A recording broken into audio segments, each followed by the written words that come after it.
Have you ever been disappointed? Oftentimes when we're disappointed, it's because expectations weren't met, whether they were stated or not, whether we knew we had those expectations or not. Usually when we're not pleased, it's because things didn't go as we had anticipated.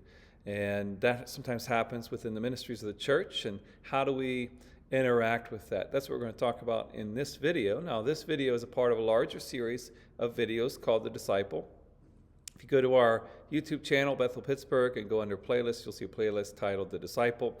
And those videos are placed in category order by the titles. The titles will say The Disciple, the category, and then the particular video in that category. This video is in church philosophy. Now, church philosophy is just, the word just means a way of thinking about things. And we want to think through logistically, how do we approach the way we interact with the church as a group and organization.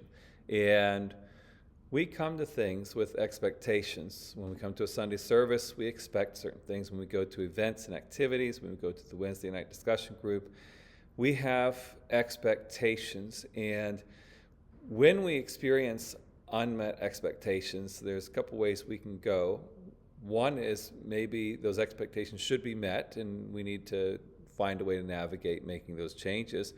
A second option is maybe my expectations need to be adjusted. Maybe I'm not looking at this the right way. So what I want to do with this video is I want us to think through what the church's expectations, what me and the leadership's expectations are with the different things that we do.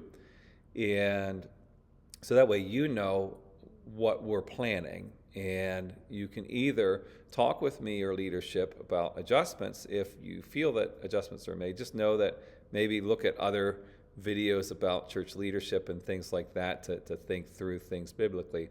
But you can express those things, or you can make some adjustments on the way we're approaching things. So I think that Sunday morning is a challenge, and it's a challenge because people don't realize they're coming in with expectations, and some of them are reasonable and some of them are not. The goal of the Sunday morning service is not to be the primary vehicle with which you grow in your faith. It is meant to be a support to that. But the primary way that a person is going to grow in their faith is their own study of Scripture, their own seeking the Lord through prayer, and their own ways that they are engaging in Christian fellowship. Those are going to be the primary vehicles that a person is going to grow. And if a person is expecting that they're going to come to a church service on Sunday, and the result is they're going to become this strong, amazing Christian, well, that may or may not happen. Sometimes we're expecting like a revival to break out. Or I'm expecting that I'm going to feel a certain way, or I'm going to learn a certain thing. Or, and again, this exercise actually would be healthy for a person to do, to think through, well, what is it that I'm expecting is going to happen when I'm here? Because on our end, and biblically, what we're expecting is Sunday morning is a gathering of believers. And though unbelievers may come and may be present, the expectation is this is a gathering of believers. We'll be aware that there might be unbelievers and that everybody is mature in their faith to varying degrees. But our goal is that this is a gathering of believers, and we want to provide the opportunity to worship. We can't make worship happen because that's a voluntary choice by the individuals that are there. But we're going to provide opportunity for worship. We're going to provide opportunity to give. We're going to provide opportunity to get involved in ministry. We're going to provide opportunity to fellowship with other Christians, and we're going to provide some type of teaching from Scripture. Again, if your expectation from a sermon is I'm going to learn everything I need to from this sermon, or even from the sermons in total, that I need to grow in my faith, and a person's going to do this, and other people that I bring, the same thing's going to happen. That's not the expectation. The expectation is they're going to get some teaching. But our hope is that they interact with the ministries of this church and get led to places where they're going to grow in their faith. And so when you come, just know that those are the actual expectations, and know that on your part, it's, you think of scriptures like draw near to God and he will draw near to you. Those who seek me will find me when they seek me with all their heart. The amount that I put in my participation in the service is going to be directly correlated to what I end up receiving. And this is just one of the tools that I'm using to grow in my faith is my participation in the Sunday service.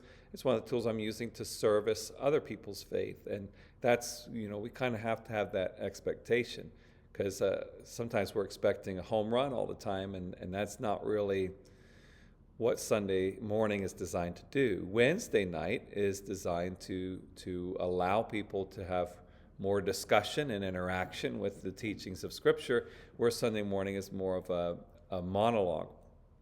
And the difference between those two, so we get different aspects of discipleship. We have Sunday morning sermon, we have a Wednesday night discussion group, and both those two have their own strengths and weaknesses. So Sunday morning, because it's a monologue, people can't interact, which means that people could, maybe I'm communicating poorly or people are not hearing correctly. It could be either one or both, but it might be that people are drawing wrong conclusions, or they're left with, I don't know what that means, I don't know how to walk that out, and that interaction can't take place in the monologue. But because of the monologue, more information is able to be given out, more concise information is able to be given out, and there's a clear train of thought that's able to be governed because of monologue. So there's strengths and weaknesses to both approaches. The discussion group, the strength is people can have that interaction and they can get clarity. The weakness is you're limited on how much information can be delivered because it gets slowed down by the discussion, which is great. That's needed because it has its strength, but there's a weak side to it as well. And both groups are limited because they're groups. So on Sunday morning, we have to try to deliver content that is relevant to the larger percentage of the group that's there. Same on Wednesday. And so if we want to get all the content out, Sunday and Wednesday can't ever really achieve that, especially not at a rapid rate. So it's the reason why we have discipleship videos, the disciple on that you're watching right now. It's the reason why we have other video training series and other coaching ministries and mentorship ministries and things like that to provide the entire breadth of the picture. Spiritual strategy course would be involved in that as well. And so these are the things that we're expecting. Social engagement, again, just whether or not you're putting in. Sometimes people show up waiting for someone to come to them. No one did. They're disappointed. Well, maybe I should try to connect with others. Or worship happened and the worship wasn't great for me. Well, was I trying to seek the Lord in that? Message wasn't great for me. Well, did I try to get something out of it? Did I try to pay attention? And all of those things are factors in these. So these are the objectives that we have as a church when we're doing these things. Events and activities also, they have a social focus, but someone's choice in how they engage in that is going to dictate what kind of experience that they have. So these are the reasons we do the different things that we do. So each of them are parts that are being used to try to move people forward in their faith. So if you have any questions on that, just leave them in the comments below. I'd be glad to respond. Or if you live in the Pittsburgh area and you'd like to join us in person for ministry, we'd love for you to join us in our pursuit of growing in our faith. We're Bethel Assembly of God, 2501 Staten Street, Wednesdays at 6:30 and Sundays at 10 a.m. God bless.